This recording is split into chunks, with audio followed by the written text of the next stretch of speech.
Here we have Nicholas Walsh waking up for his routine early walk.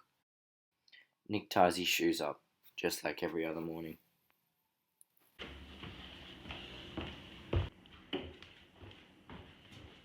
Such an awkward walk.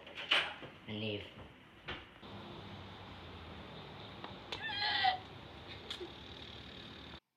After an hour or so, Nick returned from his walk.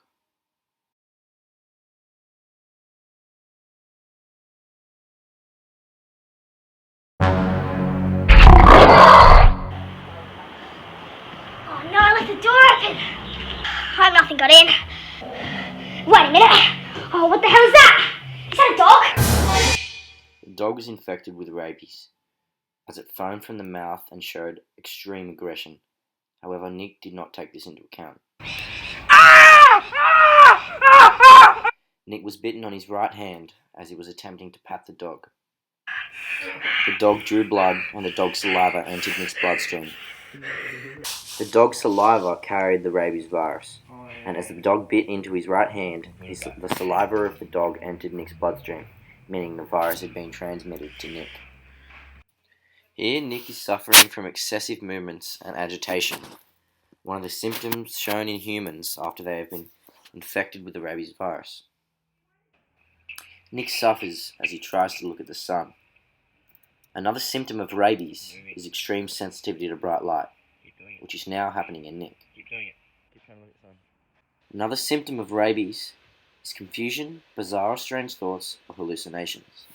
Here we have a point of view shot of how Nick is suffering from the bright light and hallucinating, as things around him are glowing and extremely blurry.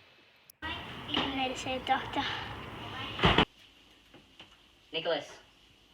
Hey, how are you? Oh, I see you've got an injury there. Come and sit down and have a chat.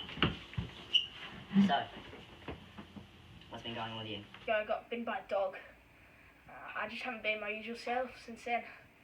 Okay. So, you said you got bitten by a dog. Could you describe the dog to me? It was aggressive and it had this white foam or something around its mouth, and it was a bit, I don't know, it looked a bit rabid and mangy. Right, so a dog with these usual symptoms, like you just described to me then, actually kind of lines up with a dog that actually has been carrying the rabies virus.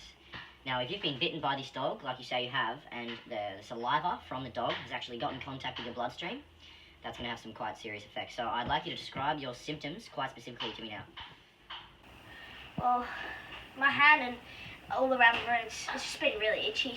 And even the other day, I was really restless and I just couldn't sit still. I even punched a wall, it's really unlike me. I'm just usually quite soft, but I'll just have really aggressive moments. Okay, so it seems to me that you have contracted the rabies virus. Now, this transmission has probably been caused from the dog's saliva coming into contact with your bloodstream. Okay, so it seems to me that you haven't been vaccinated for rabies, have you? No. Alright, so I'm going to recommend you this specialist. His name is Harvey Cordukes. He's highly qualified, and I'll let him know that you're coming. Mr. Walsh, how are you, mate? Oh, sorry. So yeah, Dr. Oxley, he's sent you over to me to get some series of diagnostics. We're going to run some tests on you, just confirm that it is rabies. We're just going to have to do a series of tests just to confirm that that it is rabies. So if you could just take this and just swirl it around in your mouth for me, just not get up in the gums for me. And yeah, I also need to take a sample from the nape of your neck. So if you could just turn around,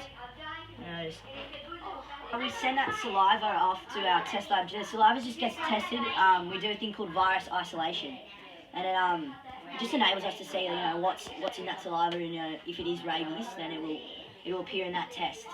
Test your hair sample because sometimes your hair can contain traces of the disease. Okay, so listen, Nick. Unfortunately, the tests have come back in, and they're positive for rabies. So you have contracted the virus.